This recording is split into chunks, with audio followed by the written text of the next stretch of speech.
নমস্কার বন্ধুরা, আমি রমা রান্নাঘর থেকে বলছি। আজকে আপনাদের সামনে একটা সুন্দর রেসিপি নিয়ে এসেছি গরমকালে।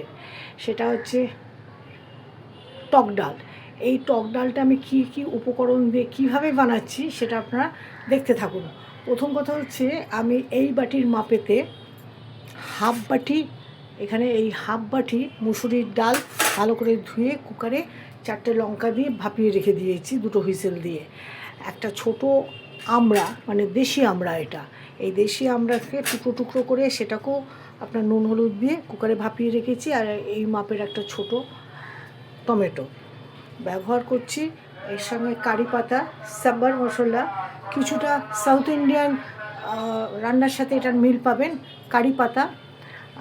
মোটামুটি এখন আমি স্টার্ট করছি। এখানে এগুলি সমস্ত এর মধ্যে ভাপিয়ে সব দিয়ে রেখে দিয়েছি।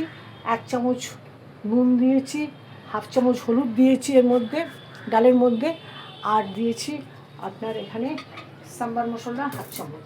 আমি গ্যাসটাকে ধরালাম। এবার এই গ্যাসেতে আমি সাদা তেল দিয়ে এটাকে রান্না করছি। এর মধ্যে একটু সর্ষে আমি গরম করে রেখেছিলাম। এবার এই ডালটাকে এর মধ্যে ঢেলে দিচ্ছি। আর এর মধ্যে মিষ্টি দিয়েছি আমি 2 চামচ।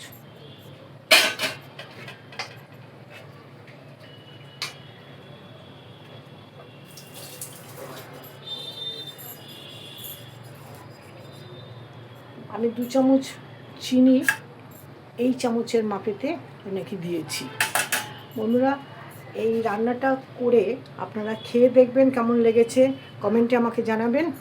আর এটা ঠান্ডা হয়ে যাওয়ার পর ফ্রিজে কিছুক্ষণ রেখে সেই ঠান্ডাটা আপনি ভাতের সঙ্গে খাবেন, দেখবেন দারুণ লাগছে, আর অন্য কোনো তরকারির দরকার পড়বে না। আমাকে লাইক, শেয়ার, সাবস্ক্রাইব করবেন। আমি ফোড়ন দেওয়ার সময় কিন্তু একটা তেজপাতা দিয়েছিলাম আর একটা শুকনো লঙ্কা দিয়েছিলাম। সেটা আগেই এমনি ভেজে এর মধ্যে আমি তুলে রেখেছি।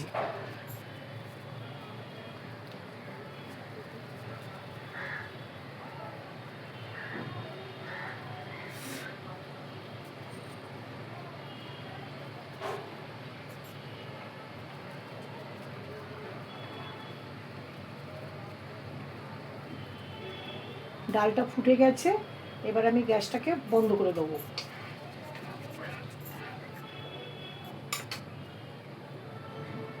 আজকের মতন এখানেই আমি ইতি টেনে যাচ্ছি। আপনারা সবাই ভালো থাকবেন। পরবর্তী আর একটা ভালো আইটেম নিয়ে আপনাদের কাছে এসে উপস্থিত হব। আমার পাশে থেকে আমাকে উৎসাহ দেবেন যাতে আমি আপনাদের কাছে নতুন নতুন রান্না নিয়ে আসতে পারি।